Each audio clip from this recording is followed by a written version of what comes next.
ఇవాళ మనం అమ్మవారికి ప్రసాదంగా కజ్జికాయల తయారీ ఎలానో చూద్దాం.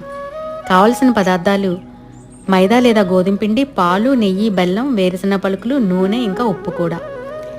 మా చిన్నప్పుడు మా అమ్మమ్మ ఇలానే వేరుశనగ పలుకులు బెల్లంతో కొన్ని, ఇంకా నూపప్పు బెల్లంతో మరికొన్ని కజ్జికాయలు తయారు చేసి స్నాక్స్లా పెట్టేవారు. నిజంగా చాలా రుచిగా ఉండేవి.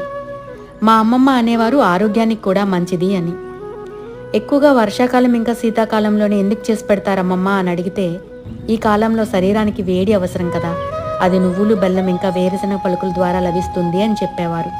నిజమే కదా, పెద్దవాళ్ళు ఏ కారణం లేకున్నా ఏమీ చేయరు, కానీ అది అర్థమయ్యే టైంకి వాళ్ళు మన మధ్యన ఉండరు.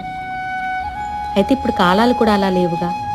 అంతేకాదు, కజ్జికాయలు కూడా కొబ్బరి ఇంకా డ్రై ఫ్రూట్స్తోనే కాదు, ఇలా పాత పద్ధతిలో చేసి అమ్మవారికి సమర్పించి అందరినీ చల్లగా చూడమని కోరుకుందాం. ఇలాంటి మరెన్నో విషయాల కోసం మా క్రియేషన్స్ని సబ్స్క్రైబ్ చేయండి.